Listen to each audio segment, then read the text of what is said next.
अस्सलाम वालेकुम। ये है ज़िंदगी के साथ, मैं हूँ सायरा कबीर। उम्मीद करती हूँ आप लोग सब लोग बिल्कुल खैरियत से होंगे। ज़िंदगी के डिफरेंट माइलस्टोन्स होते हैं और डिफरेंट माइलस्टोन में जो शादी का टाइम होता है वो बहुत ही मेजर होता है। जहाँ बहुत सारी अनसर्टेनिटीज़ होती हैं, जहाँ बहुत सारी टेंशन्स होती हैं, वहाँ एक बहुत बड़ी टेंशन जो है ना वो शादी के ख़र्चे हैं। और जब शादी के ख़र्चे की बात करते हैं और अगर आपकी बेटी है आपके साथ, तो आपको पैदा होते ही उस बेटी की जहेज़ की टेंशन शुरू हो जाती है। तो आज जी हाँ, हम इन दोनों चीज़ों को साथ लेकर चलेंगे कि जहेज़ और शादी के ख़र्चे साथ साथ। ऐसा क्यों होता है कि हमारे यहाँ जब बेटियाँ पैदा होती हैं तो हर कोई, चाहे वो जिस भी लेवल ऑफ सोसाइटी में है, सबसे पहले उसकी शादी के वाले से सोचता है। हमने कभी उनकी पढ़ाई के लिए पैसे जोड़ना शुरू किए? क्या कभी हमने सोचा है कि नहीं अपने बच्चों को पढ़ाने के लिए हमें पैसे जोड़ने चाहिए ताकि जब ये बड़े हों तो अगर बाहर पढ़ना जाना चाहें या यहाँ पे पढ़ना चाहना चाहें, किसी बड़ी यूनिवर्सिटी पढ़ना चाहें, तो हमारे पास पैसे हों, अफोर्ड कर सकें? नहीं, हम शादी के लिए करेंगे, पढ़ाई के लिए नहीं करेंगे। यानी कि आप बच्चे को हाथ पाँव बांध के बोलते बेटा अब आप समंदर के अंदर बीच में घुस जाएँ और आप तैरने की कोशिश करें। अब आप कैसे तो तैरेंगे अगर आपकी पर्सनालिटी बिल्डिंग नहीं हुई, अगर आप पढ़े लिखे ना हुए, आप वेल ग्रूम नहीं हुए, आपने दुनिया नहीं देखी, तो फिर क्या फ़ायदा। अच्छा खैर, जब हम बात करेंगे शादी की और जब बात करते हैं ख़र्चे की, तो जहेज़ हम सबको पता है, इस्लाम में बताया गया है कि जहेज़ का कॉन्सेप्ट ही डिफरेंट है कि जो लड़का होता है यानी जो दुल्हा होता है उसी से रसूल खुदा ने मौला अली से ही उनकी जो चीज़ें थी उनको बेच के बीबी फातिमा के लिए जहेज़ के सामान के इंतज़ाम करवाया था। ऐसा क्यों है कि हम यहाँ पे सब कॉन्टिनेंट के अंदर अपनी बेटियों को घर की सारी चीज़ों की, like for example bed set से लेकर खाने की क्रॉकरी से लेकर यू नेम इट, हर चीज़ का हम प्रॉपर घर का सामान बना के उनको देते हैं। अगर ऐसा ही है कि लड़के को लड़की के सामान की ज़रूरत है उसको रखने के लिए, तो फ़ायदा क्या? सोचेगा इस पे ज़रूर, क्योंकि वक्त हुआ अभी एक ब्रेक का, तो ब्रेक पे जाएंगे, वापस आएंगे, बताते चलूँ। बात कर रहे हैं जहेज़ के हवाले से और बात कर रहे हैं शादी के ख़र्चे, और शादी के ख़र्चे में जहेज़ is included. So let's quickly take a break right now. Break पे जाते हैं, वापस आते हैं। आपका अपना पर्सनल क्या एक्सपीरियंस है हमें ज़रूर मैसेज करेगा। We be back very shortly, stay tuned.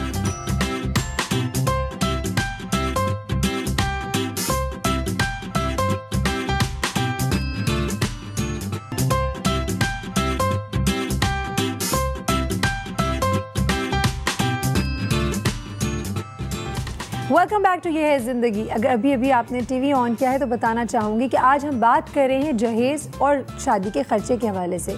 ऐसा क्यों है कि एक तो आप औलाद दे रहे हैं, ऊपर से आपको सामान भी साथ देना है, ये तो होगी जहेज़ की बात, सवाल है ये बहुत बड़ा।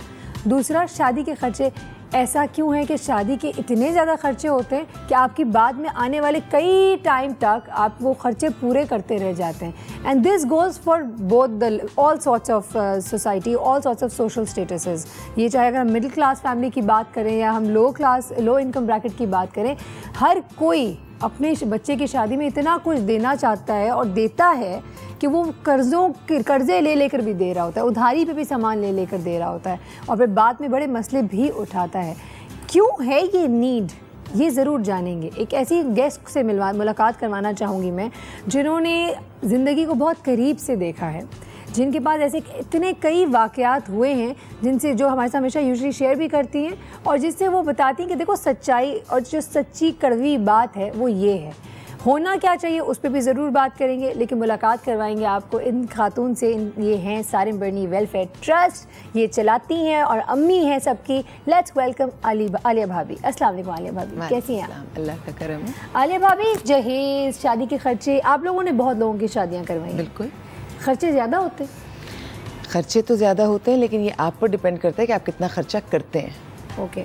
आप चाहें तो इसको बहुत बढ़ा लें, आप चाहें तो आप इसको कम कर लें। मेरे पास भी अगर सारिम ट्रस्ट से बच्चियों की शादियां होती हैं, नाम हम नहीं देते और नाम देना भी नहीं चाहिए जहेज़ का, लेकिन जाहिर है उनकी ज़रूरत होती है, वो कोई बहुत वेल ऑफ लोग नहीं होते, तो ज़िंदगी शुरू करने के लिए कुछ बेसिक चीज़ें चाहिए होती हैं, वो हम ज़रूर प्रोवाइड करते हैं। लेकिन मुझे बताएं, क्या कभी ये डर होता है कि अगर हम जहेज़ नहीं देंगे तो मसला हो सकता है शादी में?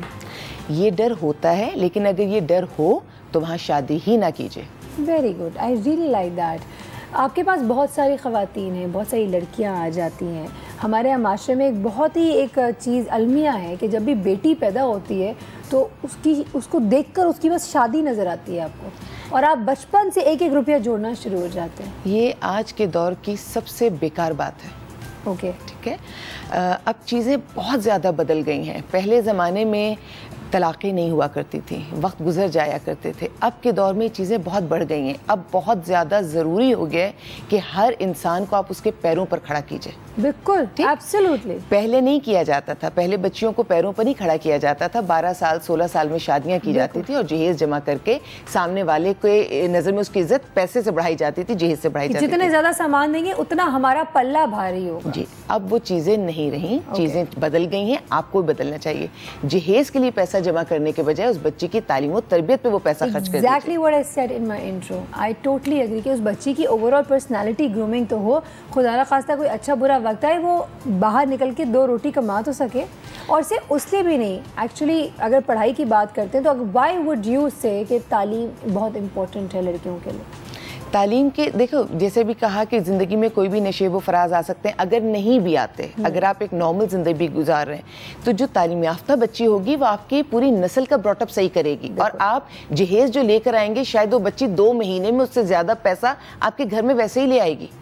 ज़रा सा दूर तक देखने और सोचने की ज़रूरत है। आप अगर अपना फ़ायदा भी चाहते हैं, हमारे यहाँ बहुत सारे लोगों की सोच इतनी सी है, वो जिस चीज़ को अपना फ़ायदा समझ रहे होते हैं ना, वो उनका फ़ायदा नहीं होता, वो उनका नुकसान होता है। बिल्कुल, क्योंकि वो शॉर्ट टर्म को गेन्स को देख रहे होते हैं, जो लॉन्ग टर्म गेन है उसको नहीं देख रहे होते हैं। अच्छा आलिया भाभी, आपके नज़रों के सामने ऐसे कई वाक़यात हुए जहाँ बच्चियों के घर टूट गए, घर ख़त्म हो जाते हैं, या वो डर के भाग के आ जाती हैं आपके पास क्योंकि उनको खौफ होता है कि हमें मारते हैं घर ससुराल वाले या मियाँ। और यूजुअली ताने ये दिया जाता है, तुम आई तुम अपने साथ कुछ लेकर नहीं आई, ये तो तुमसे तो हमने ये मांगा था, तुमने ये नहीं दिया। ठीक है, और पूरी ज़िंदगी ताने में गुजर जाती है। उस हवाले से कभी कोई केस आया? एक शादी अटेंड की थी, बड़ी ज़बरदस्त थी। उस वक्त तो समझ में नहीं आई, बाद में ज़्यादा समझ में आई। उन्होंने जहेज़ तो नहीं दिया, डॉक्टर बेटी दी, और शादी वाले दिन उन्होंने सारी वो बुकलेट्स वगैरह बांट दी जिसमें जहेज़ के ख़िलाफ़ सारी बातें लिखी हुई थी। ये एक धमाके की तरह की कोई चीज़ थी जो की गई। लेकिन आज उस शादी को बहुत अरसा, मैं समझती हूँ कोई 15-18 साल गुजर गए हैं और वो फैमिली बहुत स्मूथ ज़िंदगी गुजार रही है। वही सास जो उस दिन खाना खाने को तैयार नहीं थी कि इन्होंने क्या बंटवाया है, आज उसके अपनी सारी बहुओं में सबसे ज़्यादा तारीफ उसी बहू की वो करती हैं। Really? ये एक बहुत बोल्ड स्टेप था जो उस घर ने उठाया था। लेकिन आप ये देखिए, ज़माने से इधर वे हो सकता था, या तो बहुत अच्छा जो कि हो गया, वरना बहुत बुरा बैकफायर भी हो जाता। वो बहुत बुरा हुआ, पहले वो बहुत बुरा हुआ। क्या आया था रिएक्शन वैसे? मैंने कहा ना, सास खाना खाने को तैयार नहीं थी बेटे की शादी का, निकाह के लिए तैयार नहीं थी कि इन्होंने क्या बंटवाया है, ये इन्होंने क्या किया है। और उन्होंने वो पीछे नहीं हटे थे। उन्हें कहा था हमने जो किया हमने बहुत सोच समझ के किया, और जो लड़की हम आपको दे रहे हैं वो आपके घर को हर चीज़ से भर देगी। खैर, उस वक्त मैं समझती हूँ कि उनका बेटा जो एक बहुत लायक बेटा था, लेकिन वो एक इंतहाई समझदार इंसान भी था। उसने किसी तरह माँ को कंट्रोल किया, उस वक्त को गुजर जाने दिया। जिस लम्हे वो लड़की घर आती है, क्योंकि वो एक बहुत सुलझी हुई समझदार पढ़ी लिखी लड़की थी और अच्छी उसको वैल्यूज़ भी थी, उसने बहुत जल्दी अपनी सास को अपनी सोच में ढालना शुरू कर दिया, अपने इखलाक से, अपने तौर तरीके से। और अब मैंने कहा ना, अब कुछ अरसे, बहुत अरसे से, और अब तो बिल्कुल ही स्मूथ फैमिली है वो। और आने वाले वक्तों में वो अपने बेटे और अपनी बेटी की शादी में ऐसा ही कुछ करने का इरादा रखते हैं। तो ऐसा ही होना चाहिए, क्योंकि जहेज का कॉन्सेप्ट इस्लाम में नहीं है। इट्स अ कल्चरल इशू, और ये कल्चरल इशू को हम फाइट बैक कर सकते हैं। ये आया है दरअसल इंडिया से। इंडिया में सब कॉन्टिनेंट, बिल्कुल, जब ये इंडो पाक था, सब कॉन्टिनेंट था, तो उस वक्त हमने उनसे चीज़ ली। हमारे यहाँ तो विरासत इतनी स्ट्रॉन्ग है कि अगर बाप के पास पैसा है तो बेचैनी किस बात की है। जब कभी वक्त आएगा तो उस बच्ची को अपना हिस्सा ऑटोमेटिकली मिल जाएगा। क्या ये ज़रूरी है कि बाप की ज़िंदगी में ही आप बाप की सारी चीज़ें छीन लें, उससे कहें घर बेच के जहेज दो, किसी तरह भी जहेज अरेंज करो? थोड़ा सुकून कर लीजिए। चीज़ें, अल्लाह ताला का जो निज़ाम है वो इतना अच्छा सुथरा है कि ऑटोमेटिकली चीज़ें ईमानदारी से सबको बढ़ जाती हैं। बिल्कुल, मसला बेईमानी पे आता है क्योंकि हमारी नियतों में फितूर होता है। हम जहेज दे के बच्ची को उसकी विरासत से बेदखल भी करना चाहते हैं। अच्छा, अब मज़े की बात में आलिया भाभी यहाँ पे शेयर ज़रूर करना चाहूँगी। हम लोग जब भी टीवी देखते हैं, मीडिया व्हेनेवर, चाहे हम हॉलीवुड की तरफ देखें, बॉलीवुड की तरफ, हम हमेशा नेगेटिव चीज़ बहुत जल्दी अपना लेते हैं। अब बहुत वेरी रिसेंटली इंडिया में एक मूवी रिलीज़ हुई थी and it was totally against जहेज़।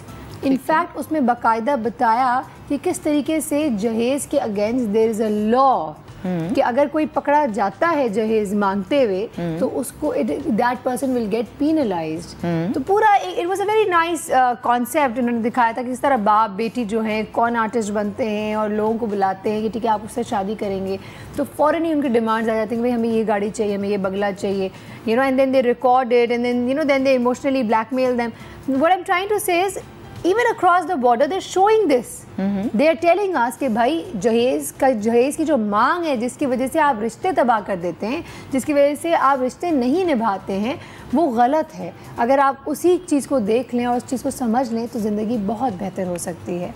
Alia भाभी अगर तमाम चीज़ों को एक तरफ देखते हैं और मुझे बताएं कि वो बच्चियाँ जो फॉर एग्जाम्पल जहेज for so whatsoever नहीं रीज़न लेकर आ सकती, तो अभी तो आपने जो किस्सा सुनाया that's a very very solid one, that's a very positive one. लेकिन अगर हम बुराई की तरफ देखें तो क्या किस हद तक बुराई हो जाती है starting from domestic violence?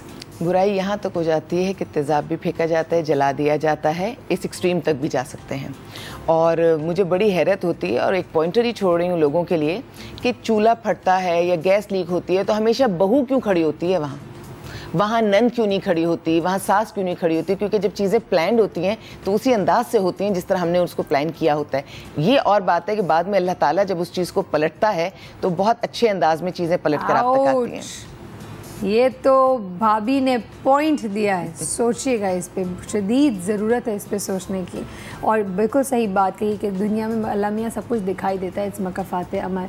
Alia भाभी अब शादी के हवाले से अगर हम बात करते हैं, एक तरफ तभी हम जहेज़ के ऊपर बात करते हैं, लेकिन अगर शादी की मैं बात करती हूँ तो शादी भी अगेन आपने तो कहा कि it's very simply you said कि इंसान के ऊपर डिपेंड करता है, इंसान कितना पैसा खर्च करना चाहता है। लेकिन एक तरफ इंसान की अपनी ख्वाहिशात, दूसरी तरफ अपनी जेब, तीसरी तरफ महंगाई का ये दौर, ठीक है। तो अब हम इन तमाम चीज़ों को साथ लेकर चलेंगे। आपकी भी अपनी औलादे भी हैं, उनकी भी शादी का टाइम आएगा। How have you planned and what do you think, लोगों को किस तरीके से लेकर चलना चाहिए कि हर एक बच्चे की शादी में आर्ट फंक्शन होना ज़रूरी है? ज़रूर बताइएगा। वक्त हुआ एक ब्रेक का, तो ब्रेक पर चलते हैं, वापस आएंगे, इस सवाल का जवाब ज़रूर लेंगे। Stay tuned.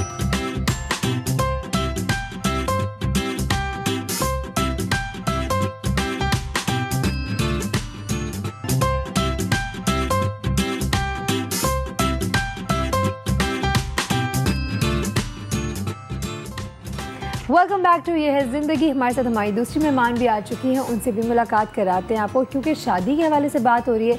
तो जो वो लोग जो शादियां करवाते हैं यानी कि मैच मेकर्स, उनका तो बनता है आज के शो में आना। उनसे पूछते हैं कि किस किस किस्म के लोग किस किस किस्म की फरमाइशें लेकर आते हैं। तो फरमाइशी प्रोग्राम क्या क्या हो रहा है, let's welcome with us we have the matchmaker Shazia. अस्सलाम वालेकुम शाजिया। वेलकम। कैसी हैं आप? मैं बिल्कुल ठीक, थैंक यू। शाजिया माशाल्लाह कितने अरसे से काम कर रही हैं, शादियाँ करवा रही हैं? 5 साल से। कभी ऐसी कोई रिक्वेस्ट आई है इन दिस लास्ट 5 years जिसमें आप कह सकती हैं कि आपके होश ठिकाने आ गए हैं, आपने कहा क्या सही? हमारे होश हर रोज ठिकाने आते हैं। really? हर रोज ठिकाने आते हैं। So, सबसे ऑड रिक्वेस्ट क्या थी? जहेज से रिलेटेड, लड़की से रिलेटेड, ऑन एंड ऑफ तो ऑड ही होती हैं। जहेज से मुतालिक कोई फरमाइश करना मुझे पर्सनली तो बहुत ही ऑड लगता है। हाउ कैन यू इवन से दिस के ये चाहिए?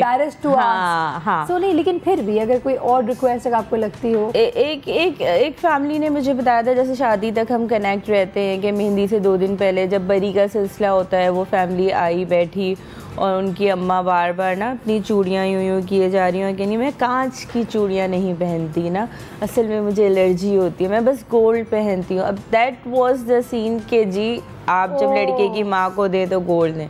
अच्छा, फिर उनकी फुप्पो ने ये कहा कि असल में हमने तो अपनी सारी बेटियों को ना जहेज में फ्लैट दिया है, चाहे वो वहाँ रहें या ना रहें, किराया आता रहता है, लड़की की पोजीशन बहुत स्ट्रॉन्ग होती है।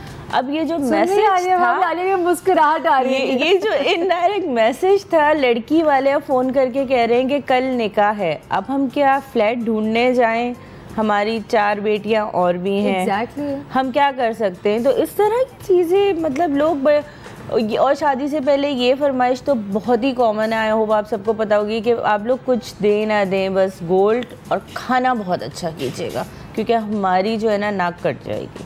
हाय तो ये तो बेचारे, चाहे वो मिडिल क्लास हो, चाहे इतनी सी बातों पे तो नाक कट जाती है ना दूल्हा वालों की। और इतनी जिंदगी में आप मांग रहे हैं, उसमें नाक नहीं कट रही, उस पे आपको शर्म नहीं आ रही, उस पे आपको शर्म नहीं आ रही कि आप नजरें उठा के किसी से ये बात कर रहे हैं, वो कर सकता है या नहीं कर सकता। अभी आप क्या करेंगे? मेरे साथ ऐसा नहीं होता, नहीं होता मेरे साथ। सबको पता है ना, आप तो मेरे से आपसे डर के आके खौफ से कोई नहीं कह सकता है। नहीं, मतलब मेरे देखने से या मेरे बात करने का जो खाली स्टाइल होता है ना, क्योंकि मैं खुद भी ऐसी बातें नहीं करती। बिल्कुल, मैं उनसे ये नहीं पूछती कि आपके कितने 1000 गज का घर है या कितने 100 गज का है या आपका अपना है या किराए का है।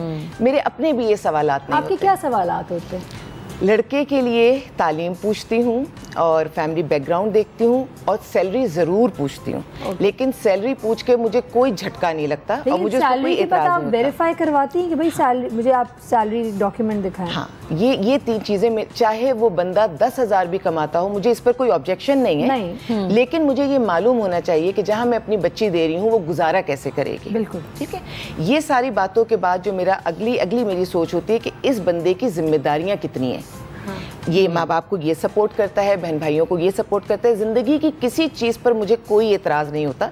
सच पर यकीन रखती हूँ। हाँ, आप अपनी सारी बातें सच सच बता दें तो मैं भी आपको बताऊंगी कि कौन सी बच्ची है जो इन सारी चीज़ों के साथ गुजारा करने की सलाहियत रखती है। ठीक है, ये तो आपका एक, because of course that's your work and that's what you do, तो आप एक डिफरेंट तरीके से इसको चीज़ मैं अपने लिए भी ऐसे ही सोचूंगी और मैं अपनी बेटी के लिए भी ऐसे ही करूंगी। अच्छा। और वो लोग चाहे मुझे कितने ही पसंद क्यों ना हो, जिनके साथ मुझे शुरू में ही अंदाज़ा हो रहा है ये ठीक लोग नहीं हैं, मैं अपने दिल को समझा दूंगी कि मैं इनके लायक नहीं हूँ और ये मेरे लायक नहीं। लेकिन अगर आप अपनी पर्सनल बेटी के हवाले से अगर मैं बात करती हूँ, अपनी जनी हुई औलाद को जब आप देंगी तो आप उसको ये तो देखेंगे कि मैं चाहूँगी कि मैं अगर बेटी को मैंने एक पर्टिकुलर स्टैंडर्ड पे ज़िंदगी गुजारा है तो मैं उसके लिए जो रिश्ता हो वो भी एक, हम कहते हैं ना, हम पल्लों में शादी कराना। हाँ, वहाँ तक ठीक है, हम पल्लों में ठीक है, लेकिन मेरे जहन में पैसा कहीं नहीं होगा।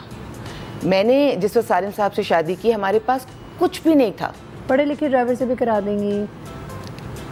ड्राइवर क्यों बना है उस हवाले से देखना पड़ेगा। अगर पढ़ा लिखा है तो ड्राइवर क्यों बना है? आपको पता है ना आलिया भाभी, हमसे मुझसे ज़्यादा पता होगा, कहना आसान है, करना मुश्किल। नहीं, अगर पढ़ा लिखा है तो ड्राइवर क्यों बना है वो? एग्जैक्टली। मतलब अगर एक पढ़ा लिखा, देखो मिसाल के तौर पे कोई बच्चा है आर्मी में गया, जिस वक्त मैंने करवाया वो अभी कैडेट ही है, फर्क नहीं पड़ता मुझे पता है ये पढ़ा लिखा बंदा है, अभी इसके पास चंद हज़ार रुपए हैं, लेकिन ये पढ़ा लिखा फैमिली वाला बंदा है, आने वाले वक्तों में अपनी ज़िंदगी बना लेगा।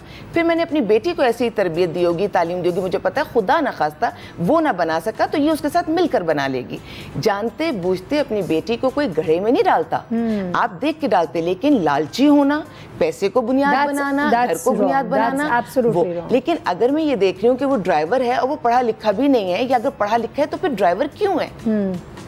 एक पढ़ा लिखा बंदा किसी ऑफिस में किसी लोअर रैंक पर है तो बात समझ में आती है। पता है ना, there are lot of boys out there जिनको काम करना अच्छा नहीं लगता, तो उसको तो जो एक पर्टिकुलर नौकरी पे सेट नहीं हो पाते, जो पढ़ाई बड़े बड़े अच्छे नंबरों से कर लेते हैं, लेकिन उनके पास मुस्तकिल मिजाजी नहीं होती है। वो चीज़ें आपको बात करके और उनसे ही आपको अंदाज़ा करना पड़ता है। उन सारी बातों के बाद शादी एक जुआ है, चाहे मैं अपनी शेल्टर की बच्ची की कराऊं या मैंने खुद की। अच्छा, यहाँ मैं एक बात ज़रूर कहना चाहूँगी, यहाँ पे हरगिज़ मैं इस तरह नहीं कि सिर्फ लड़कियों की साइड ले रही हूँ और लड़कों की साइड नहीं ले रही, लेकिन मैं एक बहुत जेन्युइन अभी एस्पेक्ट पे बात करूँ। ये लड़के वाले ये ना सोचे कि देखो ये तो लड़कियों की फेवर पे बात कर रहे हैं, केस में तो क्योंकि लड़कियों से देना पड़ता है। अच्छा, एक तरफ वो भी है शाजिया, फॉर एग्जाम्पल लड़के वाले बार बार इंसिस्ट करते हैं, ऐसे भी मैंने ख़ानदानों को देखा है जो कहते हैं हमें नहीं चाहिए कुछ भी। मैं कल एक ऐसे रिश्ते की मेरे पास डिटेल आई है कि लड़की की झटपट मंगनी हो गई, वो जुलाई में शादी का बोल रहे हैं, उनके ससुर ने कह दिया हम सिर्फ 20 लोग लेके आएंगे, सिर्फ चाय पियेंगे आपके यहाँ, हम आपके घर का खाना भी नहीं खाएंगे, हम ये रिवायत सेट करना चाहते हैं, हमारे घर में ऐसी ही शादियाँ हुई हैं। लड़की वाले क्या कह रहे हैं, लड़की का बाप भी राज़ी हो गया कि जब वो ऐसा कह रहे हैं तो मैं 20 लोगों पे बारात कर देता हूँ, मैं क्यों शोशा करूँ ज़बरदस्ती। बच्ची के ननियाल वाले लाइक कि ढोलकी कर लेते हैं, ढोलकी कैसी कर लेते हैं, ग्रैंड ढोलकी कर लेते हैं, 3 लाख का खर्चा कर देते हैं। तो फ़ायदा क्या हुआ? अगर आपको इतने अच्छे लोग मिल गए, आप बारात पे नहीं कर रहे, तो आप ढोलकी पे करके ट्रेड ऑफ हो गया ना। अब यहाँ पे एक ट्रेड ऑफ है कि आप नहीं, ट्रेड ऑफ ये होगा कि आप अपनी बच्ची, if you can afford to pay 300,000, अब एक तरफ बच्ची जो है उसकी अपनी ख्वाहिशात हैं, उसकी जिंदगी में शादी एक ही दफा होनी है, एक कॉन्ट्रास्टिंग व्यू पॉइंट है ये, और वो चाहती है कि मेरी शादी, लेकिन फिर सायरा ट्रेंड सेट नहीं हुआ। फिर आप लड़के वालों को गलत नहीं बोले, अगर बड़े चाहते वालों को नहीं बोले। That's my point. अच्छा, ये बच्ची की भी बात नहीं है, ये बात बड़ों की हो रही है। वालिद चाहता है कि नहीं हो, जिस तरह से लड़के वाले कह रहे हैं, ननियाल वाले चाहते हैं कि तुम नहीं कर रहे हो तो हम कर लेंगे। अब ये बड़ों की बात हो गई। बिल्कुल सही। इस वक्त पे जहाँ पे क्योंकि ये कहा जाता है कि खानदान शादियाँ खानदानों की होती है, मुझे बताएं, एक तरफ तो वही ख्वाहिश आ गई, फॉर एग्जाम्पल ननियाल की पहली नवासी हो, ठीक है, अब वो चाहते हैं कि ठीक है हम देना चाहते हैं, हम फाइनेंस करना चाहते हैं। यहाँ पे लड़के वाले कह रहे हैं कि हम नहीं, हो सकता है वो अफोर्ड नहीं कर सकते, हो सकता है उनको नहीं, लड़के वाले वलीमे में 300 लोग बुला रहे हैं क्योंकि वो कहते हैं वो सुन्नत है, वो हम करेंगे, हम लड़की वालों पे बोझ नहीं डालना चाहते, हम ये चीजें नहीं चाहते। That is something very good. लेकिन आप देखो ना, लड़की वाले भी सोचते होंगे कि हमारी भी खुशी, अब वो खुशी से कुछ करना चाह रहे हैं तो क्या करना चाहिए? अल्लाह ताला कहता है कि जिसके पास जितना है उसको नजर आने में कोई हर्ज नहीं है, ठीक है, लेकिन उसको शो ऑफ करना, दूसरे को कॉम्प्लेक्स में डालना या उससे ट्रेंड सेट करना, ये गलत चीज़ हो जाती है। अब मैं अभी जितनी मैंने बातें की, अगर मैं अपनी आपको एग्जांपल दूँ ना, मेरी शादी दोपहर 12 बजे हुई थी और मेरे ख्याल में सिर्फ घर के 40-50 लोग थे। मेरी शादी में ना जहेज था ना बरी थी, इवन शादी भी क्या थी, दोपहर की 12 बजे की 40 लोगों की शादी, ठीक। वलीमा भी मेरा अकेला नहीं था, मेरे जेठ का मेरे साथ था, 2 भाइयों का साथ वलीमा था। तो मैं आपको ये बता रही हूँ कि मैं जो बातें कर रही हूँ वो सब मैंने प्रैक्टिकली कर देखी हैं, उनके मैंने रिजल्ट्स देखे हैं। सारिम साहब ने मुंह दिखाई में, मैं अब ये भी बता देती हूँ, 10,000 रुपए दिए थे जो पता नहीं बेचारे ने कहाँ से जमा किए थे, क्योंकि बहुत अजीबो गरीब नोट थे वो, ठीक है। उन नोटों से अंदाजा हो रहा था कि ये गड्डी बैंक से नहीं आई है, उन्होंने सब बहनों की पिगी बैंक में डाल के जमा की, या बहनों को किसी को कहा होगा कि भाई मुंह दिखाई की तो एक रस्म होती है, मुझे पूरी करनी है, और वो मैंने बहुत खुशी खुशी वो लिए थे, वो ना भी मिलते तो भी ठीक था। और आज अल्लाह का शुक्र ऐसा आने, मैंने कहा जब शुरू किया था सफर कहीं नहीं थे, ना वो ना मैं, और आज अल्लाह का शुक्र है जिंदगी की हर चीज मुयस्सर है। मैं दुल्हन ऐसी बनी थी कि घर में खुद मेकअप कर लो, ठीक। उसके बाद रब ने इतना उन चीज़ों को नवाजा, माशाल्लाह मेरी बच्चियों की शादियां हुई और लोगों ने मुझे उस मोहब्बत से तैयार किया कि जिस मोहब्बत से दुल्हन तैयार हो रही थी। Oh my God, गो कि ये सब काम शादी के 15, 16, 18 साल बाद हुआ। मैं ये जानती हूँ जब आप बहुत सब्र से बैठते हैं तो अल्लाह ताला आपको हर चीज़ का रिटर्न देता है और आपकी सोच से कहीं ज़्यादा देता है, ठीक है। तो लेकिन अभी हम अगेन, मेरी जो बात थी उस पर मुझे जो आपकी बात से समझ में आई वो ये कि कोई हर्ज नहीं है, अगर आप अफोर्ड कर सकते हैं और आपकी खुशी है और आप करना चाहते हैं, ग्रेट, एज लॉन्ग एज वो दिखावे के ज़ुमरे में ना आ रहा हो, ज़ेरे बार ना हो, किसी को आप लुक डाउन नहीं करवा रहे हो, so that's absolutely fine. Is that okay Shazia? सही कह रहे हैं हम। अच्छा, अब थोड़ा मजीद आगे बढ़ते हैं, ठीक है, लेकिन आगे बढ़ने के लिए उन्होंने कहा ब्रेक लगाने, ब्रेक लगा लेती हूँ और जल्दी से ब्रेक पे चले जाती हूँ, वापस आएंगे तो एक्सीलरेटर फिर दबाएंगे। So stay with us, will be right back.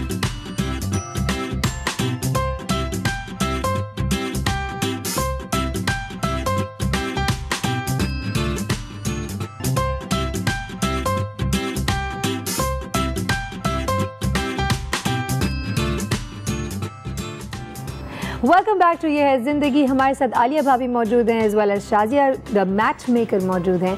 बात कर रहे थे हम रिगार्डिंग जहेज़ एज़ वेल एज शादी के खर्चे।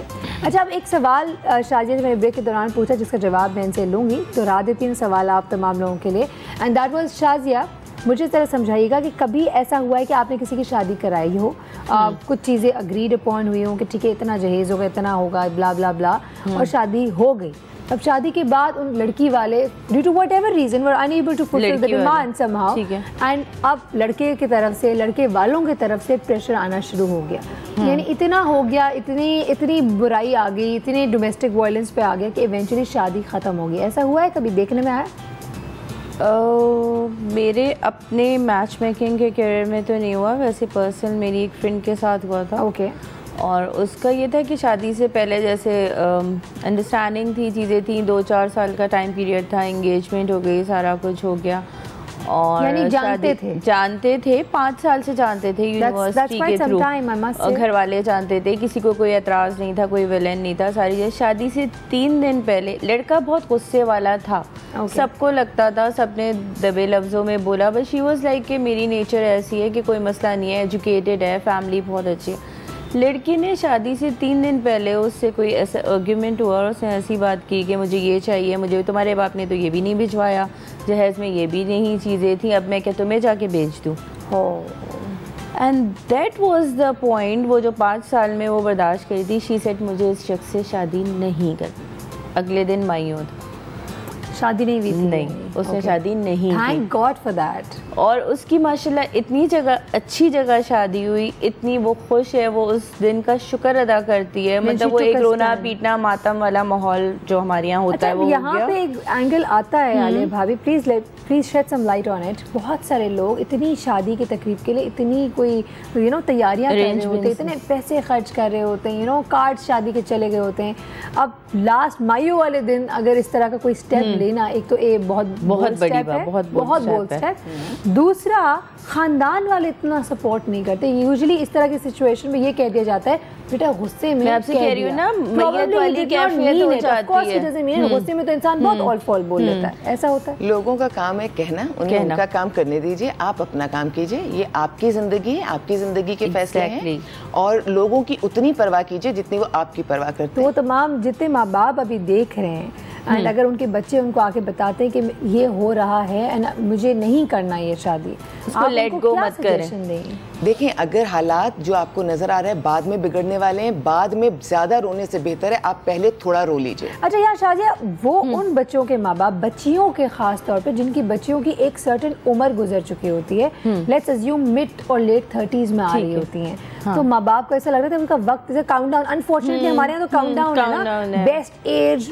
Okay age, not so good age, वक्त एज ही नहीं है। I mean we are like that, we are kind of tuned in like that कि अब तो शादी नहीं होनी ना इसके बाद। तो मुझे ये बताएं कि अगर वो जो गुजरने वाला एज है, very little time which is left after 35 और सो, अब यहाँ पे अगर मसला आता है तो कई चीजें माँ बाप कॉम्प्रोमाइज कर जाते हैं, ये कह के चलो अल्लाह का शुक्र शादी तो हुई। Even then I personally suggest नहीं करना चाहिए। इट्स बेटर कि अपनी बेटी को अपनी बेटी आपके घर है, शादी के लिए, लड़की सिर्फ शादी के लिए पैदा हुई, अल्लाह ने शादी होना बहुत जरूरी होनी चाहिए, लेकिन क्या सिर्फ शादी? यहाँ अगेन बहुत बड़ा क्वेश्चन मार्क और एक्सक्लेमेशन मार्क भी हम यहाँ छोड़ के जा रहे हैं। क्या सिर्फ शादी के लिए जिंदगी में पैदा किया है बच्चियों को?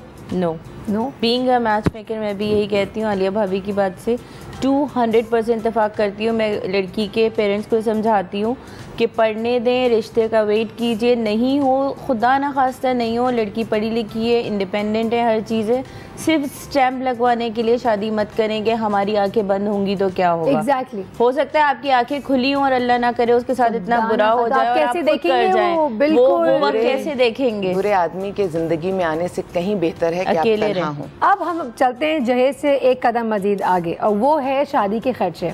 अब अगर कोई शाजिया के पास पहले दिन ही आता है तो वहीं से खर्चे शुरू हो गए। अब शाजिया हंस रही है इस बात पे, लेकिन शाजिया मुझे पता है ना, शादी कराने के लिए भी तो पैसे आप खर्च कर रहे हैं, रिश्ता ढूंढने के लिए भी पैसे खर्च कर रहे हैं, तो अब फिर खाना वाना तो दूर की बात है ना। तो मुझे बताएं, इस महंगाई के दौर में आप वैसे एनुअली इन्फ्लेशन आप लोग अपने फीस में डालते हैं? नहीं डालते? ऐसा कोई नहीं होता। और देखिए डिपेंड करता है, ऐसा नहीं है कि हम कोई लाख रुपए या 2 लाख रुपए या मोटी आसामी देख के चार्ज करें। इट्स लाइक कि जिस तरह से जो आप अफोर्ड कर सकते हैं, और जिस तरह की लोगों की डिमांड्स भी तो चेक करें सायरा। हमें ऐसी फैमिली दिलवा दें जहाँ हमारा बेटा सेट हो जाए, वो घर दामाद भी रह लेगा, नेशनैलिटी हो। अब नेशनैलिटी होल्डर लड़की वो महंगी होगी, रेट्स अलग-अलग होते हैं ना शाजिया? मैच मेकर्स के होते हैं। नहीं, लाइक फॉर एग्जांपल अगर एक बाहर का रिश्ता होगा तो ज्यादा महंगा होगा। मोस्टली मैच मेकर्स के होते हैं, मेरे पास ऐसा कोई सिलसिला नहीं है मेरे पास। लेकिन जनरली मैच मेकर्स में ऐसा होता है? हाँ, होता है, करते हैं। जितने अमीर होंगे उतने ज्यादा फीस होगी? नहीं, अमीर का नहीं होता, बस इन जनरल। लेकिन I need to understand how it goes. मैं आज तक कभी नहीं गई हूं। ऐसा नहीं है कि ये दूल्हा इतने में बिकता है, बट ये है कि अगर आपकी अपनी डिमांड है और आप चाहती हैं कि लड़का बाहर हो, वेल सेटल हो, बहुत स्टैब्लिश हो, तो उसके चार्जेस डबल होते हैं, क्योंकि उसके लिए आपको डबल मेहनत करनी पड़ती है। ये मैच मेकर्स का पॉइंट ऑफ व्यू है। ओके आलिया भाभी, अगर आपको कभी किसी बच्ची की शादी करानी हो तो?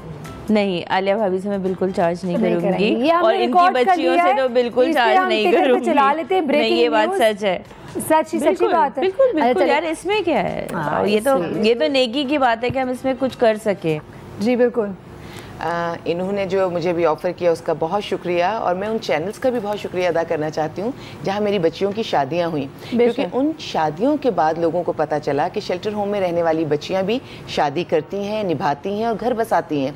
तो इतने रिश्ते आए, पूरी दुनिया से सारिम ट्रस्ट में रिश्ते आए, और माशाल्लाह फिर उनके 2-2, 3-3 बच्चे हुए, और उसके बाद भी हमने प्रोग्राम्स करके दिखाया। That's amazing. That's really तो nice. एक बहुत अच्छी कोशिश है, बच्चियों की शादियाँ खुदा के लिए उन्हें जहेज से, इन चीज़ों से आज़ाद करो, ताकि जिंदगी अपने लिए आसान करें। कल उठ के आपकी यहाँ भी बेटियाँ। अच्छा, अब एक और भी एक बहुत व्यर्थ सा कॉन्सेप्ट है, लेकिन कुछ खानदानों में जो बहू जहेज लेकर आती है उसको वो संभाल के रख देते अपनी बेटी को देने पैक करके।